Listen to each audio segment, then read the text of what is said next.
dan memberitakan pembebasan kepada orang-orang tawanan. Haleluya, haleluya, haleluya. Tuhan bersamamu Dan bersama rohmu. Inilah Injil suci menurut Lukas. Dimuliakanlah Tuhan. Pada suatu hari Tuhan menunjuk 70 murid, lalu mengutus mereka berdua-dua mendahulinya ke setiap kota dan tempat yang hendak dikunjunginya. Katanya kepada mereka, tuaian memang banyak, tapi sedikitlah pekerjanya. Karena itu mintalah kepada Tuhan yang mempunyai tuaian, supaya ia mengirimkan pekerja-pekerja untuk tuaian itu. Pergilah, camkanlah aku mengutus kamu seperti anak domba ke tengah-tengah serigala. Jangan membawa pundi-pundi atau bekal atau kasut, dan janganlah memberi salam kepada siapapun selama dalam perjalanan. Kalau kamu masuki suatu rumah, katakanlah lebih dahulu, damai sejahtera bagi rumah ini. Dan jika di situ ada orang yang layak menerima damai sejahtera, maka salammu itu akan tinggal padanya. Tapi jika tidak, salammu itu akan kembali kepadamu. Tinggallah dalam rumah itu, makan dan minumlah apa yang diberikan orang kepadamu, sebab seorang pekerja patut mendapat upahnya. Janganlah berpindah-pindah rumah. Jika kamu masuk ke dalam sebuah kota dan kamu diterima di situ, makanlah apa yang dihidangkan kepadamu, dan sembuhkanlah orang-orang sakit yang ada di situ, dan katakanlah kepada mereka, Kerajaan Allah sudah dekat padamu. Demikianlah sabda Tuhan. Terpujilah Kristus.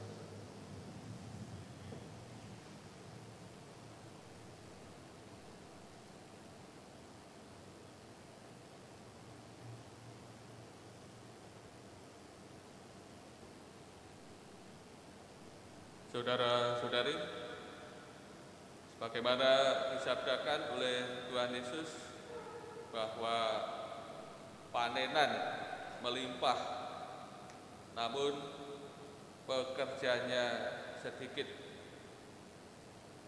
Untuk itu Tuhan Yesus akan mengirim banyak pekerja ke panenan yang melimpah. Yang sebelumnya Tuhan Yesus telah memilih dan mengutus 12 rasul. Mereka diberi kuasa atas roh-roh jahat. Mereka diberi kemampuan untuk menyembuhkan berbagai macam penyakit dan mewartakan kabar gembira. Maka dalam bacaan Injil hari ini Tuhan Yesus mengutus 70 murid. Dan tentu 70 murid ini berbeda dengan 12 rasul. 70 murid diutus pergi berdua-dua untuk membawa kabar gembira ke rumah-rumah dan kota-kota. Mereka pun juga diutus untuk menyembuhkan penyakit.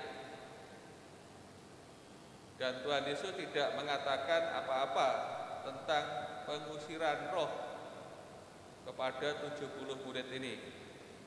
Namun kita ketahui ternyata 70 murid ini pun juga melakukan pengusiran roh.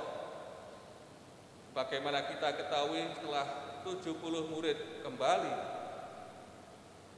dalam menjalankan tugas perutusan, di situ mereka melaporkan mereka juga melakukan pengusiran roh. Saudara-saudari yang terkasih, baik 12 rasul dan 70 murid, mereka berjalan melintas dari satu tempat ke tempat yang lain. Dan mereka melakukan tujuan yang mulia. Ada kesamaan pesan yang disampaikan kepada 12 rasul dan 70 murid. Ketika mereka diterima di suatu tempat, mereka harus tinggal di situ. Namun ketika mereka ditolak, mereka harus mengebaskan debu di kaki mereka sebagai tanda peringatan.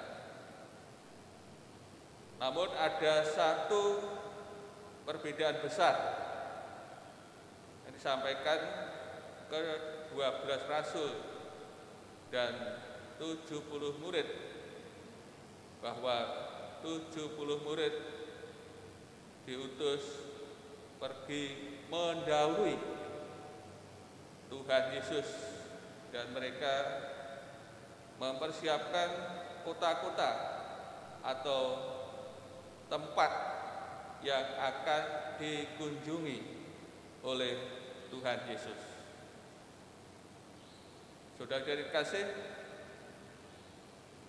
yang kita ketahui dari perutusan 12 rasul dan 70 murid, ada poin yang sangat penting, bahwa Tuhan Yesus melibatkan orang lain dalam melakukan karyanya di dunia ini. Ini yang bisa kita ketahui dari perutusan 12 rasul maupun 70 murid. Tuhan Yesus melibatkan manusia, melibatkan orang lain dalam karyanya di dunia ini. Untuk itu gereja diutus dan bertindak dalam Dia dan atas namanya. Karya gereja yang kita lakukan bersama, kita lakukan dalam nama dan atas nama Tuhan kita Yesus Kristus. Sebagaimana 70 murid diutus pergi mendahului Tuhan Yesus dan mempersiapkan tempat baginya, demikian juga gereja diutus untuk mempersiapkan dunia bagi kedatangan Tuhan. Ini tugas kita. Kita yang dibaptis, gereja ini diberi perutusan oleh Tuhan Yesus mempersiapkan tempat-tempat, kota-kota, orang-orang yang akan didatangi oleh Tuhan Yesus, yang akan dikunjungi oleh Tuhan Yesus. Untuk itu marilah kita menyadari apa saja yang kita lakukan, kita kerjakan. Kita sadari semoga menjadi alat bagi jalan Tuhan untuk berjumpa dengan sesama kita, orang lain, sehingga orang lain pun bisa disentuh Tuhan, dijamah oleh Tuhan. Akhirnya mereka bisa mengenal Tuhan Yesus, percaya kepadanya, dan akhirnya menerima keselamatan daripadanya. Untuk itu hendaknya kita menyadari bagaimana Tuhan Yesus telah mengutus 12 muridnya atau 70 muridnya, maka kita pun juga diberi kepercayaan oleh Tuhan Yesus, diutus kepada sesama kita. semoga kita selalu membuka jalan bagi Tuhan yang hendak datang mengunjungi sesama kita.